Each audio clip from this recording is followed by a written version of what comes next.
இந்த document full விவரங்கள் வந்து ஒரு சில ஆளுக்கு தெரியல, சில ஆளுக்கு வாய் பேசுறாங்க. நான் ஒரு பத்திரத்தை போடுறேன், என்ன பாருங்க, ஏகப்பட்ட பத்திரம் வச்சிருக்கேன். அவ்வளவு நகல் எடுத்து கவர்மெண்ட் ஆபீஸ்ல எடுத்து வச்சிருக்கேன். அந்த கீழத்தேர்வுங்கிறது இதை வந்து அவ்வளவு பட்டா போட்டு பத்திரம் முடிச்சாங்க. இந்த பத்திரத்துக்கு தாய் பத்திரம் மாதிரி இருக்கான்னு கேளுங்க. இந்த பத்திரத்துக்கு அவளுக்கு தாய் பத்திரம் இருக்கான்னு கேளுங்க. எதுக்குமே தாய் பத்திரம் கிடையாது. ஒரு 2 நபர் 2 குடும்பம், அந்த 2 குடும்பத்துக்கு உள்ள இருந்துகிட்டு அண்ணனுக்கு தம்பி போடுறது, தம்பிக்கு மச்சான் போடுறது, மச்சானுக்கு குழந்தை போடுறது, இப்படி எல்லாமே கள்ளப்பத்திரம் போடுறாங்க. இந்த விஷயத்த கேட்க போயாச்சுன்னா எனக்கு வந்து என் கோயிலிடம், எனக்கு உச்சிமாலி அம்மன் பட்டரையம்மன் என்னுடைய சாமி தான், என்னுடைய கோயில் தான். கோயில் இருந்தது சிறு இடம் தான். அந்த சிறு இடத்துல அது இருக்கும், பெரிய இடமா கொஞ்சம் இருக்கும். இப்ப என்ன பண்றாங்கன்னா கோயிலை இடிச்சிட்டு புதுசா கட்டிக்கிட்டு வாங்கிட்டு, நான் இங்க இருந்து சென்னைக்கு போறேன். நான் சொல்றேன் கெட்டாதீங்க, இது வழிபாதை இப்ப அரைக்கல ஆக்கிரமிச்சு பஞ்சாயத்துல கொடுத்துட்டு நான் வந்து சரி கெட்ட மாட்டோம்னு சொல்லிடுறாங்க. நான் சென்னைக்கு போயிட்டு வந்து 10 நாளுக்குள்ள இவங்க ஒரு நாளுக்குள்ள நைட்டு வேலையை ஆரம்பிச்சு கட்டிடுறாங்க. நான் வந்து இங்க பார்த்தாச்சுன்னா இப்ப கெட்டிக்கணும் கிடைச்சுன்னா நாங்க அப்படிதான் கெட்டுவோம். நீ என்ன செய்வா?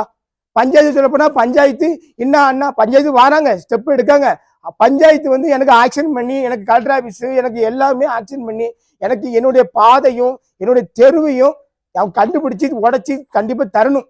எனக்கு என் பாதை வழி வேணும். ஆக்கிரமிச்சு இதோ எதையோ கோயிலையோ எதையோ அந்த இது கெட்ட சொல்லல. கோயில் இருக்கு, கோயில் ஒரு அமைப்பா இருக்கு. கோயிலை தவிர இவங்க வெளி இடத்த வந்து பஞ்சாயத்து இடத்தை எடுத்து எல்லாமே ஆக்கிரமிச்சு அவங்க பேர்ல பட்டா போட்டிருக்காங்க. இது தக்க நடவடிக்கை நான் ஹைகோர்ட்ல போட்டிருக்கேன். ஹைகோர்ட்ல போட்டும் போலீஸ் வந்து கொலை செய்யப்பட்ட போலீஸ்ல நான் பெடிஷன் கொடுத்துருக்கேன், நேற்று கொடுத்துருக்கேன். கொலை செய்யப்பட்ட பெடிஷன் கொடுத்துருக்கேன். அதே மாதிரி டிஎஸ்சி ஆபீஸ்ல பெடிஷன் கொடுத்துருக்கேன், கலெக்டர் ஆபீஸ்ல பெடிஷன் கொடுத்துருக்கேன், ஆர்ஐ ஆபீஸ் எல்லாமே கொடுத்துருக்கேன். இவங்க வந்து இந்த அவங்க இடம் பிரச்சனை வருதுன்னு சொல்லி இப்ப என்ன கோயிலுங்கிறத திசை திருப்புறாங்க. கோயிலுக்கு எனக்கு எந்த சம்மந்தம் கிடையாது. நானும் அந்த வழிகாரன் தான். நானும் சாமியை பயபத்து ரொம்ப கும்பிடுற ஆளு தான். என் வீட்டுல பாருங்க ஏகப்பட்ட சாமி இருக்கும். என் கார்ல பாருங்க ஏகப்பட்ட சாமி இருக்கும். அவ்வளவு கும்பிடுற ஆளு என்ன வந்து ரொம்ப இது பண்றாங்க.